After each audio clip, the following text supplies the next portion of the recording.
Welcome to this week's show. This week on the show we're going to talk paintballs. That's right. Cornerstone of the game. You know them, you love them, you can't live without them, you absolutely need these. And we're going to talk about how to keep these things happy, because happy balls are... No, I'm not going to go there. We're just going to avoid that part of the humor at all costs. We're just going to move on. Now, when you buy paint from a field or a store, you're going to get it in something like this. This is a 500-round bag. Now, before you just start opening pods and dumping paint into it, take a minute to check out your paint. What you're looking for is the leaky seams. You're looking for paint, goo in the bag, broken balls, and stuff like that. You're also looking for things like dimples, really bad dimpling. Stuff happens in transit, so that's kind of out of the control of the field or the manufacturer. So take a minute to check it out. Now, something else that you'll notice when you have your 500-round bags out, you might see some residue that looks like paint goo, but a lot clearer and a lot thinner than the actual paint itself. That's oil. A lot of manufacturers are now packaging their paint with oil. I don't know why. I'm guessing it's for shipping purposes. I really don't know. It really doesn't affect the performance of your paint when you get out there and go play, but if you're really paranoid about it, take some paper towel or take some real towel and just wipe off the paint before you put it in your hoppers. There are so many jokes that I'm just avoiding here that it's not even funny. Another thing you want to check too when you get your paint out, you want to make sure for defects in the paint. Now, I found one of these inside of one of my paintball bags once, and I held on to this. But it's just a small minor thing, but if this gets fed into the gun, who knows what's going to happen. So again, caveat emptor, buyer beware. Just keep an eye out for stuff like this. Now, a lot of people wonder if one color paintball is better than another color paintball. Well, you've got brand differences from brand A to brand B, but for the most part, not really. I mean, color is just color. Some people are going to prefer a dark ball so that the target that you're shooting at won't be able to see him coming. Now, some people prefer a lighter ball so that as a shooter, you can track the balls in flight and you can see them as you're target shooting. Me?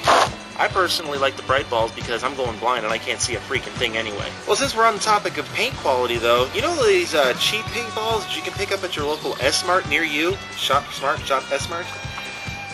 Cheap paintballs, let me tell you a universal truth about these things. You get what you pay for. Okay, sure, you can buy a case of paint for $25, $30 at your local S-Mart. But it's not going to be the best paint out there. It's either going to break in your gun constantly or it's not going to break on target at all. And as the recipient of many, many, many welts by people who bought cheap paint, let me tell you, it's not fun for them. So am I saying that you have to buy the most expensive paintballs in the market? No, you don't. See, some paintballs are more brittle for some types of guns, and some paintballs are more rigid for other types of guns. And also, you've got varying tolerances in the outer diameter of the balls, and so on and so forth. Best thing you can do is experiment. Buy a bag of the expensive stuff, buy a bag of some cheaper stuff, see what you like, see what works best for you. Now, after you buy your paint and you're getting ready to play, if you're not going to use the paint immediately, don't open up the bag. The reason is that this is factory sealed. There's no moisture getting into the paint. Once you open it up to the outside air, any ambient moisture is going to start making the balls swell up. Moist balls. I promised myself I wouldn't go there. Okay, you're only talking like maybe a fraction, a millimeter or two, but that's enough to throw off your paint to barrel match. So leave the bag sealed until you're ready to cut them open and start playing. That, and it's really handy if you have the bags closed, if you accidentally dump it over like this, so that you don't lose all your paint. And while I'm on the topic, if you find paintballs on the ground kind of like this one, don't pick them up and throw them in your gun, because they might be a little bit larger than the opening for your hopper. See, this is a normal paintball. This is one I just picked up off the ground that's probably been here for 3 or 4 weeks. I mean, you can see the size difference. You can see how soft this one is. You're not going to get this to break on anybody. So they're going to jam right up inside of there, and when they jam up, then you're not going to be able to shoot anybody.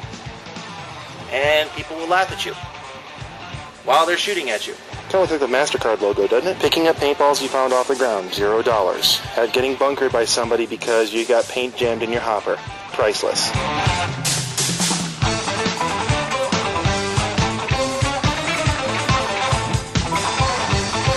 Take a moment and inspect your paint. Inspect your paint. And possibly use a dictionary too, because when you stumble over words, it makes you look stupid.